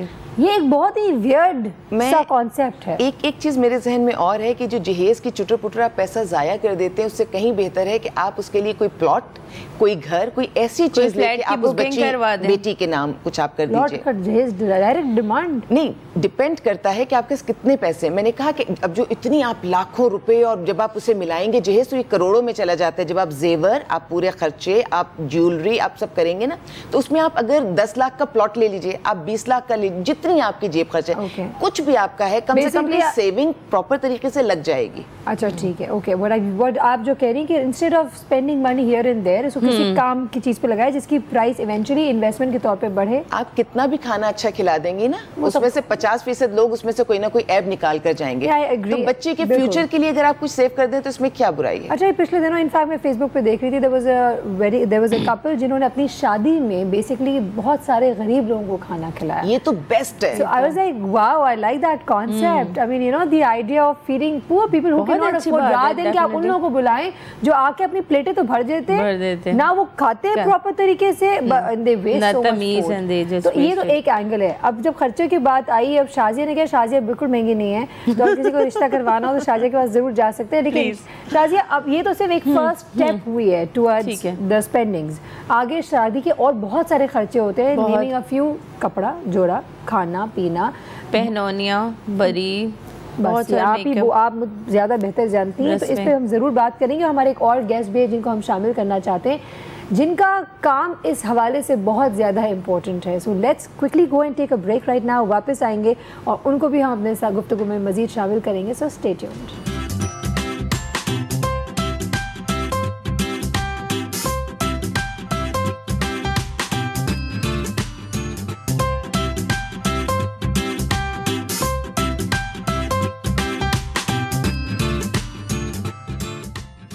Welcome back to Yeh Hai Zindagi. हमारे तीसरे मेहमान भी आ चुके हैं और हमारे गुफ्तगू का हिस्सा बनने जा रहे हैं। ये कौन है? ये वो शख्सियत हैं जिनको मैं एक तो बहुत पुरानी जानती हूँ, लेकिन उनको मैं बिल्कुल डिफरेंट कैपेसिटी में जानती हूँ। और आज मैं जब इनको उनसे मिली हूँ तो मुझे जान के बहुत खुशी हुई है कि आज ये जो काम कर रहे हैं उसकी शदीद ज़रूरत है हमारा माइंड सेट बदलने में, हमारे अंदर एक पॉजिटिव चीज़ इनकलकेट करने के लिए। शादियों के हवाले से काम कर रहे हैं, बहुत सारी शादियों में माशाल्लाह इन्होंने बेसिकली करवाई हैं और हिस्सा बने हैं। So let's welcome, wedding planner कह सकते हैं इनको, लेकिन मर्द हैं, तो मर्द हजरात भी वेडिंग की तरफ काफ़ी आजकल फोकस रख रहे हैं। Let's welcome from the wedding planet we have with us Sharjeel Ahmed. अस्सलाम वालेकुम शर्जील, कैसे हैं आप? I'm very good, अल्हम्दुलिल्लाह। अच्छा, सबसे पहले तो आप मुझे बताएं ये वेडिंग प्लानेट है क्या? वेडिंग प्लानेट है क्या? देखिए, wedding planet actually online platform है। जिस तरह से आप लोग दूसरे प्लेटफॉर्म यूज़ करते हैं जैसे ईटो है या फूड पैंडा, एक्जैक्टली सेम चीज़ है। बहुत सारे वेंडर्स एक साइट पे पूरे लिस्ट डाउन हुए हैं। आप यूज़र्स आते हैं, आप बोलते हैं यार मुझे वेन्यू चाहिए, 500 का वेन्यू चाहिए, क्लिफ्टन में चाहिए और इतना मेरा बजट है, उसके हिसाब से आपको पूरे रिजल्ट्स बता देता है। और आप देख सकते हो कि आपकी जो टेस्ट है, आपका जो बजट है, उसके हिसाब से क्या चीज़ कौन सी डेट पे अवेलेबल है। Very convenient. रात दिन हम गाड़ियाँ लेकर दुनिया घूम रहे हो शादी से पहले कि सबके रेटें मालूम कर दें, सब में क्या कोई क्या ऑफर कर रहा है, तो we have everything on one platform. That's right, one stop solution for all the wedding needs. अच्छा, आप सच्ची बात बताएं, आपका ताल्लुक फाइनेंस से और आप यहाँ ये जंप क्यों आया और किस what was the thought process to start this? शादियाँ ही क्यों, कुछ और भी तो हो सकता था। बहुत कुछ हो सकता है, बिल्कुल हो सकता है, लेकिन बात यह है कि आप देखा मीडिया में क्यों शादियां इतनी करा रहे हैं, मैं भी कुछ शादियों वाला काम कर लूं, ऐसा है? नहीं सर, शादी का काम बहुत खुशी वाला काम है, it's happening, it's fun, that's one thing, but more importantly मैं अपने आसपास देख रहा हूँ कि बहुत सारे लोग हैं, जिसमें बहुत सारे दोस्त हैं जिनकी शादियाँ हुई हैं, पहले दिन आती है हाँ हमारी शादी तय हो गई है, और अगले दिन से लेकर शादी के दिन तक टेंशन, माथे पे बल, जी ये बताओ वो बताओ, ये कहाँ बाय द टाइम शादी होती है तो उनको बहुत सारी कुछ चीज़ें करवानी पड़ जाती हैं, क्योंकि इतने माथे में शिकन पड़ जाते हैं इनके। हाँ, सो अब हम लोग के जहन में ये था कि यार जो शादी के अंदर सबसे ज़्यादा खुश किसको होना चाहिए? दुल्हा दुल्हन, उनके अम्मा पापा, big day, and they are the most stressed out people. Absolutely. So what do we do to make them happy? ठीक है, तो हमारा जो मेन नारा है वो ये happier brides. Happier brides. Happier brides. That's what we want. And sad grooms. After the bride is happy, everybody is happy. Yeah, that's very true. Not the groom, but the parent. Everybody is happy. Because वो सबको stress दे सकती है. अगर वो उसको खुश कर देंगे, everybody will be happy. Okay, I'm not going to say anything. I can't say anything to him. Okay, fine, done. I agree with you today. So a happier bride is a happier wedding, and which is very true. अगर for example दुल्हन का जोड़ा अगर खराब हो जाए तो यकीन जाने वो शादी में ऐसी कोई मुरझाई होती है, रौनक ही नहीं ना। दुल्हन को दिल नहीं चाहेगा मेकअप भी कराए या ज्वेलरी अच्छी खरीदे, उस वक्त जहेज वहेज कुछ नजर नहीं आता, लेकिन वो जोड़ा चूंकि खराब हो गया था और कुछ अच्छा नहीं लग रहा। So yes absolutely a happier bride surely is makes a happier wedding. अच्छा, अब हैप्पियर वेडिंग के हवाले से काम तो आप बहुत माशाल्लाह नेकी के साथ कर रहे हैं, it's a very very good thing to do, लेकिन मुझे पता है क्या प्रॉब्लम्स आती हैं इसको करने में? हमारे काम में क्या प्रॉब्लम्स हैं? क्या प्रॉब्लम्स हैं? देखिए पहले तो देखते हैं कि हम लोग प्रॉब्लम क्या सॉल्व कर रहे हैं। ठीक है, सो अभी जो हमने थोड़ी रिसर्च की तो पता चला है कि तकरीबन 500 से 600 मैन आवर्स लगते हैं तैयारी में। Oh my God, in the entire शादी प्रोसेस। आप सोचें 5-6 आप इवेंट्स कर रहे हैं, सारी शॉपिंग्स कर रहे हैं, तकरीबन कोई 40 डिफरेंट वेंडर्स हैं जिनके पास आप जाते हैं। देखो तो 40 वेंडर्स के पास और एक के पास जाके काम नहीं हो जाता है ना। अगर वेन्यू लेना है तो आप कम से कम 4-5 वेन्यूज में जाएंगे और एक दफ़ा नहीं जाएंगे, एक दफ़ा जाके देखेंगे, फिर दूसरी दफ़ा पसंद आए तो किसी और को भी साथ लेकर जाएंगे, फिर सोचेंगे। और अलग अलग टीम्स जा रही होती हैं, बात करके तुम ये कर लो, तुम वो वाले हॉल चेक कर लो, मैं बैंक्वेट चेक कर लेता हूं। और जिसके घर में बेचारे ज्यादा भाई वगैरह नहीं होते, बेचारे अब्बाओं को बहुत टेंशन होती है, बहुत टेंशन है, भाइयों को बहुत टेंशन है। सो अब आइडिया ये है कि एक जगह हो, एक इन्फॉर्मेशन प्लेटफॉर्म हो जहाँ पर इस सारी चीज़ों की सारे 40 डिफरेंट। अच्छा, a person like me who is very very old school and still not very attuned to technology, अल्लाह माफ़ करे, I'm sorry for that. I'm sorry if I'm disappointing you on that. But मुझे पता है, मुझे like for example अगर मैं किताब भी पढ़ती हूँ ना तो I want my book in my hand. मैं इनमें बुक्स नहीं पढ़ पाती हूँ, ठीक है, तो मैं हूँ इस किस्म की इंसान। मुझे पता है अगर मैं आपके प्लेटफॉर्म पे जाती हूँ and I'm looking at a venue, how do I know what to expect in that venue? चलो इस तरह कर लेते हैं कि अभी उससे फ़ायदा क्या हो रहा है आपके पास कि आप शॉर्टलिस्ट करके अब आप 2 या 3 वेन्यूज़ निकाल लेंगे। किस बेसिस पे शॉर्टलिस्ट करते हैं? तो आपके पास बहुत सारे बेसिस हैं, लोग डिफरेंट टाइप के डिफरेंट प्रेफरेंसेस होती हैं, ठीक है। लाइक फॉर एग्जांपल हाँ ऑब्वियसली एक तो पहली सबसे चीज़ है कि डेकोर उसका जो है वो सबसे लड़की के लिए सबसे इम्पोर्टेंट डेकोर है, अब्बा के लिए जो है वो पैसे हैं उसके, फिर एक ये होता है एरिया जिसमें आप रह रहे हैं, बारात कहाँ से आ रही है, मेहमान कहाँ से आ रहे हैं, उसके हिसाब से आपकी लोकेशन बहुत इंपॉर्टेंट रहती है। फिर टाइप ऑफ वेन्यू होता है, कोई बैंक्वेट है, कोई होटल है, कोई ओपन है, तो वो ये सारी बहुत सारे लोग जो ब्राइडल रूम को बहुत इंपॉर्टेंस देते हैं, ये ब्राइडल रूम में इस तरह फोटोग्राफी होगी वो उसके हिसाब से हो, कुछ बोलते हैं यानी हमें व्हील चेयर एक्सेस होना चाहिए, लाइक ये छोटी छोटी चीज़ें हैं, ठीक है, जो कि तो अब हमारे पास कोई क्राइटेरिया, हमारे वेबसाइट पे आप जाएंगे तो कोई 20-25 डिफरेंट क्राइटेरियाज लगे हुए हैं, आप जाके सिर्फ उस पर टिक करते हो यार मुझे ये चीज़ें चाहिए वेन्यू में, and then they will give you the options जिसमें वो सारी क्राइटेरिया फुलफिल हो, अदरवाइज फिर फायदा नहीं है ना। ये तो बड़ा मजेदार है। हाँ, तो दैट्स द हमारी शादी के टाइम पे ये लोग कहाँ थे, मतलब सारा काम करना पड़ रहा था, भाई बाहर थे, अब्बा नहीं कर सकते थे, तो खुद ही दुल्हन बने हुए हर काम कर रहे होते थे। दिल से निकली, भाई तो 3 दिन पहले आए थे माइयों से। Oh my God. तो वो तो बस उस वक्त कहाँ थे आप लोग? उस वक्त कभी पैदा नहीं होता शायद। इतनी बुरा। ओह माय गॉड, शादी नहीं है। नो मैं पैदा तो हो गया था, हमारे वेडिंग प्लैनेट पैदा नहीं हुआ। जा रही है यहाँ से अभी बेलर से निकलने वाला है, लेकिन चलो इनकी शादी नहीं हुई है अगर तो मैं नहीं करवाऊंगी। Oh my God. अच्छा चले, अब हम आते हैं to the most important part. ये तो आप जो बता रहे हैं तो yes absolutely makes life more convenient, जिसको जितने इस्तिताअत है वो अकॉर्डिंग टू दैट अपने रेट चेक करके वो ले सकते हैं। Then of course there are visits involve, तो आपको इवेंचुअली तो जाना पड़ेगा। जहाँ पे एक जगह पे आपने 10 विजिट लगाए होंगे वहाँ पे आपको 2 विजिट पे काम हो जाएगा। That's what whole idea is. Yeah and then we have एक बहुत बड़ी मार्केट है हमारी जो कि ओवरसीज पाकिस्तानीज की मार्केट है जो यहाँ आते हैं शादी के लिए, उनके लिए बहुत कन्वीनियंट हो जाता है। It is heaven, I am sure, क्योंकि जब वो लोग वहाँ से आते हैं तो उनको नहीं पता होता है क्या। आई माई सेल्फ कई दफ़ा डिज़ाइनर्स के पास ऐसी ख़वातीन से मेरी मुलाकात हुई, लड़कियों से, जो कि दे लाइक हम अभी लास्ट वीक आए हैं और अभी सब करना है, और आप बताएं ना मेकअप सबसे अच्छा कहाँ का होता है या फोटोग्राफी कहाँ से करवाएं, they are clueless because they don't know, right. तो अब मुझे बताएं आप लोगों के इस पूरे प्लेटफॉर्म में क्या क्या, एक तो वेन्यू है, दूसरा खाना होगा यकीनन। जी, खाना है, डेकोरेटर्स हैं, इवेंट मैनेजर्स हैं, फोटोग्राफर्स हैं, सैलून्स हैं। अभी के लिए हाँ, अभी वी हैव स्टार्टेड विद अभी वी रिसेंटली स्टार्टेड, अभी हमने स्टार्ट किया, आहिस्ता आहिस्ता हम लोग बढ़ा रहे हैं। अच्छा, जिन लोगों के गेस्ट आते हैं अब्रॉड से उनके स्टे के लिए होटल, उनके स्टे के लिए होटल है। We have a collaboration with javago.com, it's also a platform जो कि गेस्ट हाउसेस, होटल्स प्रोवाइड करता है। वंडरफुल। तो वो हमें डिस्काउंट भी देता है हमारे गेस्ट के लिए। तो अगर आप बोलते हो बाहर से कोई आ रहा है, हमें गेस्ट हाउस चाहिए जिसमें 4 कमरे हों, 10 कमरे हों, हम उनको प्रेफरेंशियल रेट्स के ऊपर उनको अरेंज करके दे सकते हैं। सवाल पूछना चाहूँगी, आप लोगों का ये फल परेशान हो गए, पता नहीं क्या सवाल पूछें। No, it's very dangerous, very dangerous, this seat gives me the power. मुझे बताएं, शादी से जैसे मैंने एक सवाल पूछा था with regard to the fee, the commission, does it vary from individual to individual और do you have like a fixed price that you charge? So the good news is कि हम लोग क्लाइंट्स को चार्ज नहीं करते हैं कुछ भी, देयर इज नो फी। नहीं चार्ज करते हम लोग क्लाइंट्स को तो कमाते कैसे? हम लोग जो है वो बल्क डिस्काउंट लेते हैं अपने वेंडर्स से, और फिर वो डिस्काउंट पास ऑन करते हैं अपने क्लाइंट्स को, और उसमें से हमको कुछ हमारा शेयर होता है, बाकी का हम पास ऑन करते हैं। Okay, so there is basically no one fee that you take, indirectly it's built into the system. That's right, and the beauty is that we try to give you a rate which is normally lower than what you get. It's a win win situation for both the ends, for everyone, all 3 people. माशाल्लाह, that's amazing. Of course हर bulk में चीजें हो रही हैं तो वहां पे आप सब जानते हैं कि वहां पे ऑफ कोर्स प्रॉफिट निकल आता है when it's done in a bulk, in a wholesale. अच्छा, ये भी एक बात हो गई है। अब मुझे एक बात बताएं, ये जो चीज़ है, ये जो खूबसूरत किताब है मेरे पास, it's called my big day my way, desi wedding planner. हम सबके कई लोगों के घरों में होता है कि जब बच्चे पैदा होते हैं, like I know I have done it with my children, तो हम एक बेबी बुक बनाते हैं। उस बेबी बुक के अंदर हम बच्चे की तस्वीर डालते हैं, बच्चा जब पैदा हुआ था उसकी तस्वीर, उसका सारा, वो किस कलर का, उस रंग तो उसका एक ही होगा, तो आंखों का रंग क्या है, तो बाल, तो ये, तो कितना वेट का है, क्या हाइट है, उस वक्त अम्मी ने क्या कहा, तो अब्बू ने क्या कहा, नानी दादा, नानी नाना, दादी दादा, and so on and so forth. और फिर जैसे जैसे बच्चा बड़ा होता है, you keep filling it up, that's a baby book idea.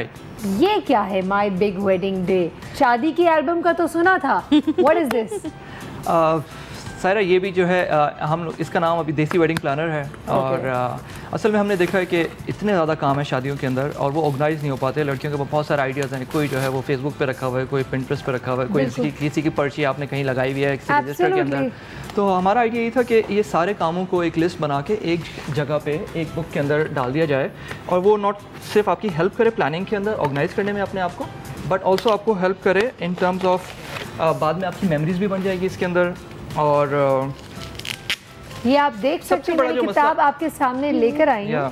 ये बहुत ही कोई क्यूट किस्म की बुक है, डायरी, एंड इट्स अगेन यहाँ लिखा, एक तरफ लिखा है कबूल है, देन मुबारक हो, झप्पी पाओ, खुशियाँ पॉसिबल, प्लान इट वेल, मुबारक हो। It's really cute. So the desi wedding planner, and it has a lot of separators यहाँ पे, और इसमें मैं बताऊँ लिखा क्या क्या है। वैसे by the way it's available in the market, अगर आप खरीदना चाहते हैं, अपनी ज़िंदगी आसान बनाना चाहते हैं तो ज़रूर खरीदें। बहुत प्रैक्टिकल है। इट्स कॉल्ड गेटिंग स्टार्टेड, असलाफ, budgeting, planning, ideas, shopping, beauty, big day, honeymoon and miscellaneous. Wow! तो ये पूरी शादी, अब ये आपने अगर बना दी और शादी के 10 साल बाद इमेजिन आपको ये किताब मिलती है और आप ये खोलते हैं और फिर आप देखते हैं कि मैंने ये गलती क्यों की और किस तरह, किस खूबसूरती से ऑर्गेनाइज, कितना पैसा खर्च करके की थी ये गलती। This is the evidence.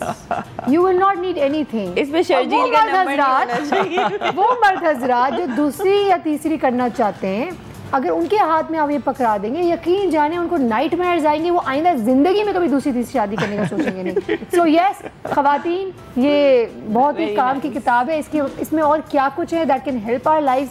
Budgeting और प्लानिंग के बारे से डेफिनेटली बात करना है। खर्चे बहुत हो गए, आज we were saying right now. और क्या ट्विस्ट लेकर आए ज़िंदगी में बताइएगा, लेकिन इस ब्रेक के बाद। So let's quickly go and take a break right now. Stay with us, we will be right back.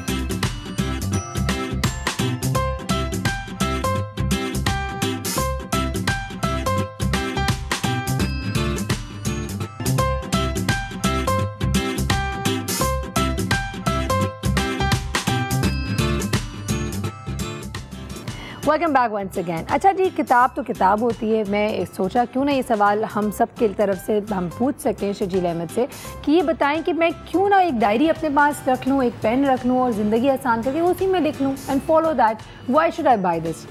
So why should I buy this diary? बताएं। आपको मज़ा ही नहीं आएगा सारा उस डायरी में। मज़ा ही नहीं आएगा, इतनी क्यूट है ये।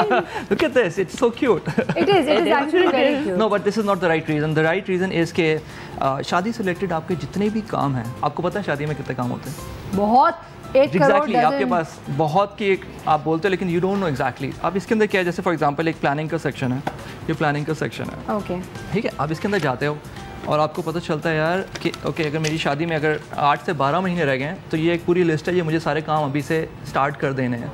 And there is a like you know enough space जहाँ पे आप लिखते रहोगे जो भी आपके काम है। फिर आप आगे जाओगे, बोलो यार अब 6 महीने रह गए हैं, तो सीरियसली आपको महीने वाइज पता चल रहा है आपको यार 6 महीने पहले, 3 महीने पहले क्या करना है, 1 महीने पहले क्या करना है, 3 हफ्ते पहले क्या करना है, 1 हफ्ते पहले क्या करना है और 1 दिन पहले क्या करना है। Seriously that's one thing. But more salon appointments भी लिखी हुई है, सैलून अपॉइंटमेंट लिखी हुई है। हाउ टू, अब सैलून का बताता हूँ आपको। देखो ये सैलून है, इसकी सैलून बुकिंग टिप्स भी है and what are the question you need to ask your salon guys, ठीक है। दैट्स आल्सो रिटन हियर कि यार this is so well thought, this is so sweet, हाँ, this would be a girl's best friend. Yes, but more important, देखो मैं finance का बताऊँ, हाँ, बिल्कुल, अनफॉर्चुनेटली, ठीक है, फॉर्चुनेटली और अनफॉर्चुनेटली हम दोनों फाइनेंस के लोग हैं, तो हमें बजटिंग से बहुत मोहब्बत है और प्लानिंग तो हमारे रग रग में है। तो जी प्लीज बताइए। हाँ, मैं ये बता रहा था कि बहुत सारे जो मसले होते हैं शादी की तैयारी के हवाले से वो बजट आउट होने की वजह से हो जाते हैं। बिल्कुल ऐसा ही है। नॉर्मल लोग जो हैं जिनको फाइनेंस का बैकग्राउंड नहीं होता है उनको मुश्किल होती है बजट बनाने में। जिनका होता है बैकग्राउंड और लेकिन मेरे जैसे हो, यकीन जाने उनको भी होता है, क्योंकि वो इम्पल्स में चीज़ें खरीद लेते हैं, उनको अच्छा लगता है खरीदना, वो ये भी अच्छा है तो वो भी, और आखिरी मिनट तक ये चलता रहता है, simply loose track of everything. I have a lot of मेरे क्लाइंट्स हमारे पता है हमारे पास आते हैं, बोलते हैं यार हमें पता नहीं था, जो वेन्यू था वो बुक करना था 12 महीने पहले या 9 महीने पहले, हमने एक बहुत महंगा वेन्यू बुक कर दिया, अब जब आगे चाहें अब 3 महीने रह गए शादी में, हमारे पास पैसे खत्म हो गए, हम वापस जाके उसको कैंसिल करने वाले हैं, उसको हमारे उस पर 50,000 रुपये जो एडवांस थे वो भी चले जाएंगे। अब हम लोग जो पहले 4 लाख का वेन्यू लिया था, अब हम लोग जाके जो है वो 2 लाख का लेना चाह रहे हैं, ठीक है। इस तरह की एग्जांपल्स होती हैं। तो अब ये इसका अब देखें हमारे पास एक इस डायरी के अंदर एक सजेस्टेड पूरा आपके पास एक बजट है कि यार अगर आपके पास सपोज आपके पास 5 लाख रुपए इवेंट के लिए, तो आप उसको इस तरह से ब्रेक करो कि वेन्यू पर एक्स अमाउंट से ज़्यादा खर्च ना हो, ठीक है, खाने पे से ज़्यादा ना हो, फोटोग्राफर पे से ज़्यादा ना हो, सैलून पे से ज़्यादा ना हो, वगैरह वगैरह। तो पूरा एक सजेस्टेड बजट भी है। आप एक दफ़ा इसको स्टार्टिंग में फिल कर लोगे, इसको देखते हुए जो उसके आगे गुंजाइश है। आपको पता है बच्चियाँ इस डायरी में से ये पेजेस फाड़ के अपने अब्बा को दे देंगी। It is a possibility. ये ऐसा होगा बहुत। तो फाड़ने की जरूरत नहीं है, आप फोटो कॉपी करा के दे दीजिएगा। Very sensitive about this subject. Please फाड़िएगा नहीं मेरी किताब को। Yeah, you are so bad. I'm sorry, I just thought it was a practical Destructive aspect. mind, I must say. Anyway, but having said that, देखिए practical aspect है ना, girls are more attuned to. Sure. But ये कि लड़कियों को भी थोड़ा बहुत उनको समझना चाहिए कि अब्बा पे प्रेशर आ रहा है, and there has to be you know reasonableness एक आना चाहिए। अच्छा, और यहाँ भी एक बात ये कि पैसे खर्च करने में और पैसे ब्लैक एंड वाइट में लिखे हुए देख के थोड़ा खौफ आता है, आप पीछे हटते हैं। जब आप कर रहे होते हैं, क्रेडिट कार्ड दे रहे होते हैं, उसको आपको लगता है नहीं पता होता, खुद ही पे हो जाएगा। बिल्कुल। बट जब आप लिखे हुए देखते हैं ना रोज कि ये हो चुके और ये करना है, तो क्योंकि मेरी खुद की बहुत आदत है नोटबुक में ये करने की, तो मुझे वो चीज़ डराती रहती है कि मैं अभी ये शॉपिंग नहीं कर सकती। तो ये बहुत अच्छा है कि वो एक डर आपके सामने रहता है कि अब्बा जी को या मियां जी को। सवाल अब चूंकि हमारे पास एक बहुत ही सुलझी हुई खातून है जो कि बिल्कुल मेरी तरह नहीं है with regard to impulse buying, और बहुत सोच समझ के चीज़ें फैसले करती हैं, और इनका काम भी ऐसा है, सच्ची बात है। I won't be able to do what she does at all. तो आलिया भाभी, इस किताब के वाले से अगर हम जनरली बात करेंगे, इंशाल्लाह आगे आने वाले दिनों में व्हेनेवर आपके अपने बच्चों की भी शादी होगी, would you like to use this book? आज के तेज़ दौर में जितने अच्छे तरीके से ऑर्गेनाइज किया है, बड़ी अच्छी कोशिश है, एक अच्छी कोशिश है, लेकिन मैं तो सिर्फ आप लोगों की बातें सुन के एंजॉय इसलिए कर रही थी कि अल्लाह ताला आपने मेरे दिमाग में वो सारी चीज़ें कैसे डाली हुई हैं। मेरी जेब में जितने पैसे होते हैं मुझे बिल्कुल पता होता है मुझे कहाँ कितने खर्च करने हैं, और मैं उससे ज़्यादा खर्च नहीं करती। वाह। और अल्लाह ने बरकत ऐसी डाली है कि उसमें अल्लाह गुजारा भी करवा देता है। और ये बात मेरे घर वालों को इतनी अच्छी तरह पता है कि चाहे माँ के घर थी या बाप के घर थी, अगर 30 लोग भी बैठे हैं और एक छोटा सा केक आया है सालगिरह में, तो केक काटेगा वो जिसकी सालगिरह, आएगा वो आलिया के पास, क्योंकि डिस्ट्रीब्यूशन ही करेगी और सबको मिल जाएगा, और आखिर में एक पीस बचा होगा कि जिसको एक्स्ट्रा चाहिए वो भी ले ले। I like that. Absolutely fair. अच्छा आलिया भाभी मुझे बताएं, जो कि हम बात करें यहाँ पे पैसों के खर्चों के बारे में या शादी के खर्चों के हवाले से, और बहुत महंगाई हो रही है, things are really like getting expensive, तो मुझे ये समझाएं कि वो लोग, अच्छा आपके उसमें तो अगेन एक तरीके से शादी भी हो रही होती है, सादा तरीके से होती है, द आइडिया इज़ कि बेटी को रुखसत किया जाए अपने घर में, you know, in as good way as possible, लेकिन अब वो तमाम लोग जो हमें देख रहे हैं जिनकी अपनी ख्वाहिशात हैं, I just recently attended my maid son's wedding UK, एंड उन्होंने भी मायो भी किया माशाल्लाह, यू नो, मेहंदी भी की, एंड उनकी ख्वाहिश होती है, उनकी खुशी होती है। आज ये उससे कि हमारे यहाँ खुशी किस चीज़ से मिलती है, या तो खाना खाने से या शादी करने से। ये दो खुशी, दो चीज़ें। नहीं, गरीब को एक चीज़ से और मिलती है, बच्चे पैदा होने से। नहीं वो अगेन फैमिली वो वही ट्रैक पे आ गए ना, अब शादी की फिर बच्चा पोस्ट, यस एब्सोल्युटली। अब मुझे सिर्फ एक ये बात बताएं कि अब वो लोग जो इनके पास इतनी इस्तिताअत नहीं हो, वो भी जाएंगे, वो भी यू नो अपने जहाँ wherever they work, of course उनसे भी हेल्प मांगते हैं, अपनी एंड से अपने रिश्तेदारों से भी थोड़ा बहुत कर आते हैं, एंड उनमें भी मैंने देखा, मैंने खुद जाके आप विटनेस स्टेट कि उन्होंने जो अपना मायो का फंक्शन किया, they had spread the entire all the dresses on one end, you know, displaying everything that they were giving to their daughter. तो मेरा सवाल ये है कि ये यहाँ पे भी तो उनको भी वो प्रेशर तो है ना कि दिखाना है कि हमने बेटी को क्या दिया, चाहे बेटी एक भाई से दूसरे भाई के घर ही क्यों ना जा रही है। प्रेशर कहाँ नहीं है सायरा, ज़िंदगी में हर जगह प्रेशर है, लेकिन आप प्रेशर को कैसे लेते हैं ये तो आपकी ज़ात पे डिपेंड करता है। कभी मना नहीं करती ख्वाहिशात पे, डिसमिस तो नहीं कर सकते ना चीज़ों को, अपनी अपनी पर्सनालिटी होती है। बाज़ लोगों को नो कहना आता है और वो नो कहते हैं, और वो एक बेहतर ज़िंदगी नो कह के भी बेहतर ज़िंदगी गुजारते हैं। जो लोग प्रेशर में आके गलत फैसले करते हैं वो नुकसान उठाते हैं। मुझे शादी में इस बात पर भी एतराज़ नहीं, ज़ाहिर है जो ये इस इनकम ग्रुप के लोग होते हैं वो आपके पास आते हैं, आप हेल्प आउट करते हैं, वो भी ठीक है। मुझे सिर्फ उधार लेने से घबराहट भी होती है, मुझे लगता है उधार आपके लिए बहुत बड़ा अजाब होता है। अगर, और एक बात और मैं जानती हूँ, हर बच्ची का अपना नसीब होता है। अगर किसी बच्ची को अल्लाह ताला ने कुछ चीज़ें देनी होंगी तो वो उसके नसीब से अल्लाह खुद अरेंज करता है। ये मैं इसलिए कह रही हूँ कि मेरे शेल्टर होम में भी जितनी बच्चियों की शादियाँ होती हैं, मैं सबको एक जैसा नहीं दे पा रही होती, क्योंकि मुझे तो लोग सपोर्ट कर रहे होते हैं, मुझे क्या पता कि किसके वक्त में किसके नसीब से क्या, और फिर मैं चीज़ नहीं रोकती। मुझे ये बात मालूम होती है, मैं अल्लाह से कहती हूँ, अल्लाह मेरे दिल में गुमान डाला कर, वो मेरे दिल में ख्याल डालता है, जब जैसे चीज़ जिसके वक्त पे आती है मुझे ये पता है मुझे किसी दूसरी के लिए इसको नहीं रोकना, ये इसके नसीब की है, मेरे पास आई है, इसको दे के रुखसत करूँगी, दूसरे का भी हिसाब किताब अल्लाह खुद कर देगा। ब्यूटीफुल। लेकिन अब इसी आइडिया को, इसी थॉट को मैं मजीद शाजिया आपकी तरफ भी लेकर आना चाहूँगी, एंड शजीर आपकी तरफ भी। एंड आइडिया इज़, अगर हम यही सोचते हैं और वो बच्चे, वो लोग जिनको होता है कि प्लीज़ आप हमारे बच्चे की शादी में प्लॉट दे दें या घर दे दें या ये दे दें वो दें, और वो बाप की 4 और बेटियां हैं, अगर वो ये सोचने लग जाए कि चलो इसके नसीब में अभी तो है ना, हो सकता है इंशाल्लाह अगले के नसीब तक, अगले की जब बारी आएगी या सेकंड की जब बारी आएगी तो उस वक्त तक उसका भी कुछ ना कुछ हो जाएगा। लेकिन अगर वो नहीं हो पाता, ए, बच्चों में तफर्रुकात आ जाती हैं, बी, वहाँ पे अगर एक ही सास है और 2 बहनें हैं, जो यूजुअली हम देखते हैं वटा सट्टा में भी देखते हैं, बहुत ज़्यादा होता है, एक ही घर में 2 भाई की 2 बीवियाँ एक ही घर से आती हैं, तो वहाँ होता है कि इस तुम्हारी बहन को तो ये दिया, तुम्हें क्यों नहीं दिया, और फिर वहाँ से भी फिर ताने, यानी देकर भी फंस जाओ, ना दे दो ना दो तो फंसो, दो तो फंस जाओ। तो अब इसमें क्या, what is the way out, we'll find out, लेकिन after a very short break. तो कहीं ना जाएगा, मिलेंगे इस ब्रेक के बाद।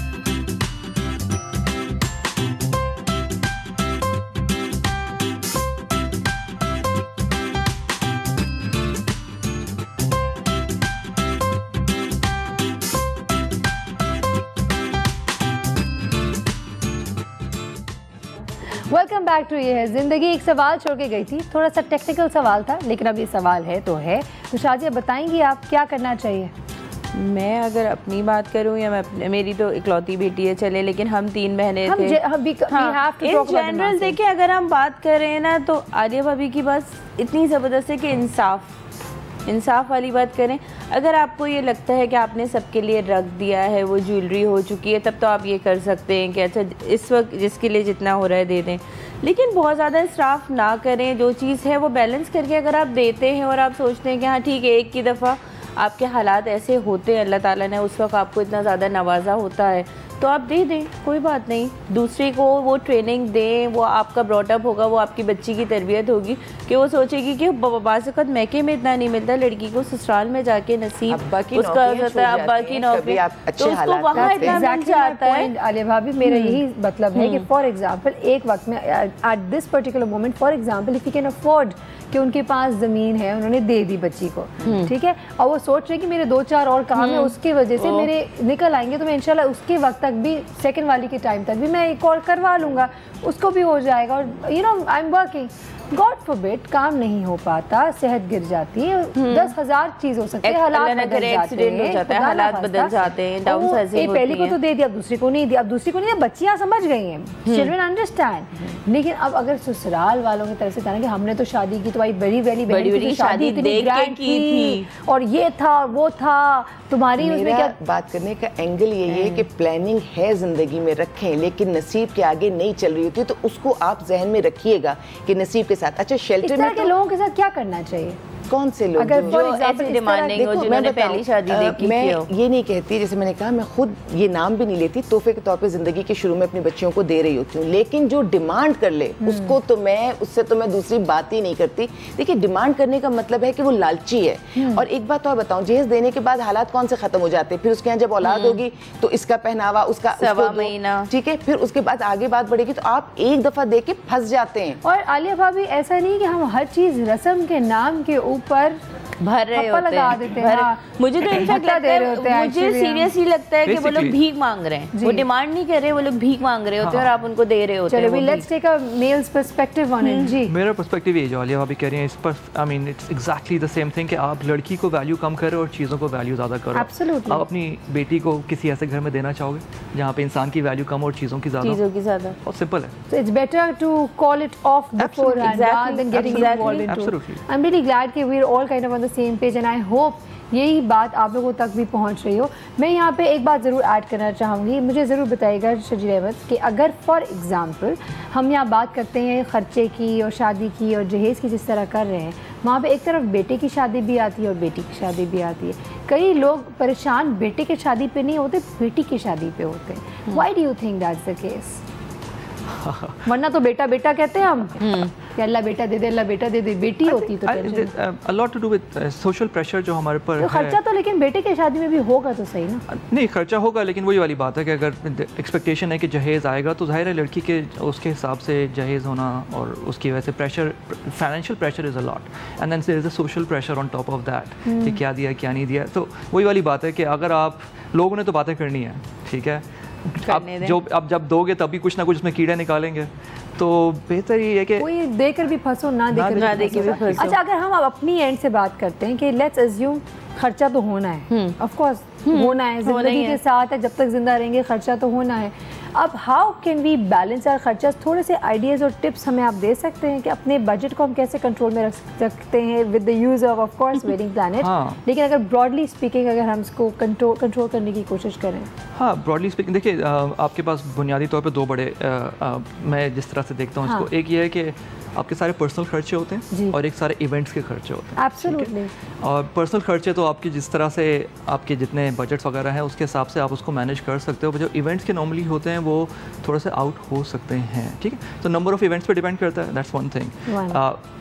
बहुत सारे जगहों पे ऐसा हो रहा है कि इवेंट्स आप कम करते हैं, जो कि मेरा ख्याल है कि इसमें कोई बुरी बात नहीं है, ठीक है। आजकल तो वैसे वो एक शैंदी करके एक चीज़ हो रही है, इसमें मेहंदी और शादी को भी मिक्स करके एक ही इवेंट किया जा रहा है। That's more fun. It's more fun and it makes a lot of sense कि आप बजाय इसके कि प्रैक्टिकल है, प्रैक्टिकल बहुत ज़्यादा है। फन की एलिमेंट यहाँ हम आई थिंक मिस कर चुके हैं। ये इनका जो काम नहीं करा, we try to make it a happier event, आपने शुरू में कहा था। तो ये हैप्पियर इवेंट में हमें कहा था कि हमने शादियों में फ़न का एलिमेंट ला रहे हैं, क्योंकि बहुत सारे मेहमान मुझ जैसे जब किसी शादी में जाते हैं, ख़ास तौर पर किसी दूर के रिलेटिव के, तो हम बैठ के इंतजार करते कि अल्लाह जल्दी खत्म हो जाए, अल्लाह जल्दी खत्म, अल्लाह बच्चे रो रहे हैं, अल्लाह शादी निकल जाए, ओह शादी निकल जाए, अल्लाह खाना निकल जाए। और अगर खाना देर से निकलता तो बोलते हैं पहले निकल जाते हैं, खा के आते तो ज़्यादा अच्छा होता।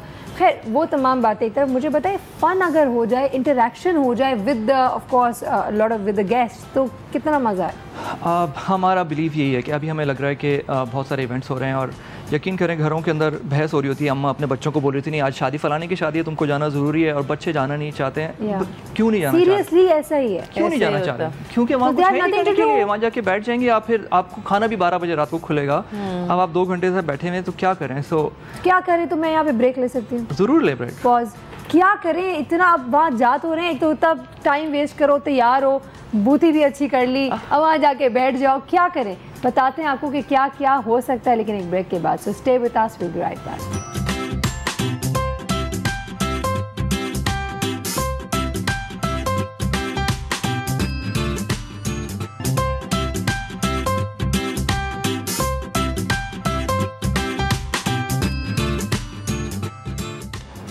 Welcome back once again. हम बात कर रहे थे कि शादियों को फ़न कैसे बनाया जा सकता है, तो शर्जील अहमद हमें बताएंगे शादियों को कैसे फ़न बनाया जा सकता है। कैसे फ़न बना रहे हैं भाई? सर ऑब्वियसली हर कोई अपने आइडियाज़ ला सकता है। मेरा ख्याल है कि हमें ट्रेंड चेंज करने की ज़रूरत है, एंड दैट्स हम द वेडिंग प्लानट के ऊपर हम लोग यही करना चाह रहे हैं। तो बहुत सारे आइडियाज़ पे हम लोग काम कर रहे हैं, कुछ हमने एग्जीक्यूट भी किया। Like for example What was the most fun function you guys have done? Most fun, तो हम लोग पूरा इवेंट ज़रूरी नहीं कि पूरा इवेंट करें, उसमें पीसेज। लाइक फॉर एग्जांपल एक रिसेंट अभी शादी हुई थी कुछ लास्ट मंथ, जिसमें हमने एक विश कॉर्नर लगाया था। विश कॉर्नर में एक कॉर्नर के ऊपर अच्छा सा सजा दिया, उसको टेबल वगैरह लगा दी, 2 फोटोग्राफर्स थे, और जो भी मियाँ बीवी या इंडिविजुअल दोस्त जो भी आपके रिश्तेदार हैं जो कि कोई विश छोड़ना चाह रहे हैं दूल्हा दुल्हन के लिए, वो वहाँ आते थे, अपनी तस्वीर खिंचवाते थे, उसका उसी वक्त प्रिंट आउट निकलता था, वो अपने हाथ से हैंड रिटन नोट्स लिखते थे। So it's like a photo booth plus wish corner, क्योंकि जब आप एनवेलप्स बना के लोगों को दे रहे होते हैं, उसमें कुछ भी लिख रहे हो, एक दूल्हा दुल्हन जब खोल रहे हो तो उनको दे रियली डोंट केयर कि क्या लिखा हुआ है उसमें, और वो खोल के सब पैसे निकालते हैं और एनवेलप फेंक देते हैं। तो यहाँ पे you're actually doing an amazing idea। मेरी शादी के टाइम पे क्यों नहीं था? अब उसमें भी ये बोलेंगे मैं नहीं था, अब नहीं बोलेंगे, एक शादी में बहुत अच्छा देखा था कि वो पूरी उसकी मूवी चल रही थी दूल्हा दुल्हन की, बचपन से लेके और उस दिन तक की। तो वो जितने लोग बैठे थे वो बोर नहीं हो रहे थे, वो उस चीज में इन्वॉल्व हो गए थे। They got to know the couple better। बिल्कुल बिल्कुल। तो अब इस तरह के हमारे पास कोई 20-25 आइडियाज़ हैं जो कि हम लोग different And you're executing it? We are executing And that. what is the response? Response is amazing, because आप सोच सोचे ना, एक बोरिंग वेडिंग को अगर आप या इवन हम लोग ये चाह रहे हैं, मैं कह सकती हूँ कि भले शादी छोटी हो, इवेंट्स कम हो, लेकिन अगर फन हो that's way more memorable, and खर्चा भी कम है इसमें। बिल्कुल खर्चा भी कम, यू नो कि आप बेसिकली कंसोलिडेटिंग एवरीथिंग इनटू, और हर गेस्ट एंजॉय कर रहा है। एक और बड़ी ज़बरदस्त चीज़ मैंने अटेंड की थी, उन्होंने क्या किया, दूल्हा दुल्हन तो वैसे जैसे दुल्हन मेकअप रूम में होती थी, उन्होंने उसको गायब किया हुआ था शादी से, सब ढूंढ रहे थे दुल्हन कहाँ है। फिर पता चला पीछे से एक क्रेन खड़ी थी, वहाँ से वो एक पूरा उसका बना था, वो क्रेन में पीछे से आके वो अपने स्टेज पे दूल्हा दुल्हन दोनों आए, और बहुत प्यारे प्यारे गाने उसमें चल रहे थे। तो वो बहुत खूबसूरत था। उन्होंने जब अपनी नेक्स्ट बेटी का किया तो उसको जमीन से जैसे वो लिफ्ट लगा के उस तरह से लेकर आए। बहुत खर्चा किया इन्होंने, मैं बता रही हूँ, बहुत पैसे वाले थे। खर्चा बहुत किया, वाकई बहुत खर्चा किया। शाहरुख खान स्टाइल आसमान से उतर रहे, नीचे जमीन से निकल रहे। तो उनकी ये पुलानी भाई हैं दुबई के, अगर देख रहे हो तो सुने वो, और उनकी बेटियों की शादी के लिए लोग बाकायदा इंतजार करते हैं कि अब दुल्हन कहाँ जाएगा, अब दुल्हन कहाँ निकलेगी। That's amazing। अगली इस तरह की शादी मुझे जरूर बताइएगा। I would love, मैं कवर करूंगी इवेंट पूरा, क्योंकि वक्त बिल्कुल खत्म हो गया। हम मैसेजेस लेना चाहेंगे, स्टार्टिंग फ्रॉम आलिया भाभी। कोई मैसेज देना चाहती है हमारे व्यूअर्स को? हम बात कर रहे हैं ऑफ कोर्स मजाक मस्ती एक साइड पे, लेकिन जहेज के हवाले से और खर्चों के हवाले से। खर्चा उतना ही कीजिए खर्चा उतना ही कीजिएगा जितनी आपकी जेब इजाज़त देती है। उधार करके शादी करके बोझ ना बनाइएगा। और जहेज़ में समझती हूँ बेटी को अच्छी तालीम, अच्छी तरबियत दे दीजिए, उससे बेहतर जहेज़ आप उसको दे नहीं सकते, और उससे ज़्यादा बेहतर सिक्योरिटी भी ज़िंदगी के लिए आप नहीं दे सकते। Beautiful, I totally agree with you. Shazia, आपका क्या मैसेज होगा? आगे की ज़िंदगी गुजारने के लिए लड़के लड़की को जो बेसिक ज़िंदगी के रूल्स हैं वो समझा दीजिए, अप एंड डाउन से गुजरने की हिम्मत और ताकत दे दीजिए, कम खर्चा हो, ज़्यादा पैसे हो, उनको भी डाइजेस्ट करना सिखा दीजिए, बहुत है, ज़िंदगी आसान हो जाएगी। क्या बात है, ब्रिलियंट। एंड आप कौन सा सेंसिबल मैसेज देना चाहते हैं? मैं ये कहना चाहूँगा कि शादी की तैयारी को बहुत ज़्यादा लोग बहुत सीरियसली लेते हैं, ठीक है। इतनी छोटी सी चीज़ अगर ख़राब हो जाए तो वो पूरा मूड ख़राब हो जाता है। सो ये सब करने के stress factor, right? Stress factor, and it is coming because what will people से, ठीक है, लोग क्या कहेंगे।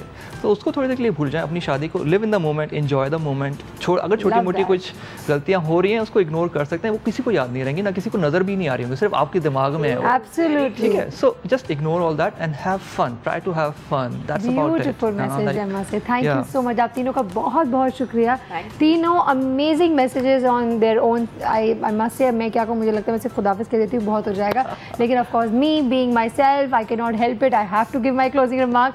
सो अगर हम बात करते हैं जहेज़ की, आई से नो टू जहेज़, I stand for it. I actually think आप अपनी लगते जिगर, अपनी ज़िंदगी अगर किसी को दे रहे हैं तो इससे ज़्यादा आप कुछ और दे नहीं सकते। Nothing can actually compliment it, और बेसिकली इसका सब्स्टिट्यूट भी नहीं है। तो आप कुछ भी दें, साथ साथ आपने बेटी दे दी बहुत है। और वो लोग जो मांगते हैं और जिनको लगता है कि it's not enough, then please, जैसे कि आलिया भाभी ने बार बार कहा, फिर वहाँ खुददार अपनी बेटियों को ना दें, दे डोंट डिज़र्व इट, सो वहाँ ना दें। जो लोग टेंशन लेते हैं कि हमारी बेटी की शादी नहीं हो रही, चलो एटलीस्ट ख़ानदान वाले शरीफ हैं, लड़का सही है। अगर ख़ानदान वाले सच में शरीफ होते तो वो ऐसी बातें नहीं करेंगे। सो नो इट कि वो शरीफ नहीं है। और जहाँ तक बात हमारे नॉर्म्स की है ना, कि हमारे ख़ानदानों में इतने सालों से ये चला जा रहा है, कौन से कहाँ के साल, किधर का ट्रेडिशन, कहाँ का हम क्या कर रहे हैं, whom are we following, तो वो करें। बदलते हुए वक्त के साथ बदलना सीखें, ज़िंदगी को एंजॉय करना सीखें। यहाँ शजीर अहमद ने एक बहुत ही ज़बरदस्त बात की, and that is we need to be able to love ourself, we need to enjoy our occasions and our events and make memories out of it. ना कि इतने पैसे खर्च भी करो, मेमोरी भी नहीं एंजॉय करो, और दुल्हन के मुंह में 12 बजे हो तो जितना भी ज़बरदस्त मेकअप होगा, यकीन जाने आप अच्छी नहीं दिखेंगी। इसी नोट के साथ कि जितने लोग शादी के इस रिलेशनशिप में जाते हैं, अल्लाह उन सबको खुशियाँ दे, मियाँ बीवी का बॉन्ड अच्छा रखे, और ख़ानदान वालों को अक्ल दे, अल्लाह ताला हिदायत दे कि वो उनको साथ लेकर चले, उनको दुल्हन को भी वेलकम करें, and make a family out of the couple, I would say. So इसी नोट के साथ कि हमें इजाज़त दें सायरा कबीर, हमारे मेहमान और हमारी टीम। अल्लाह हाफ़िज़।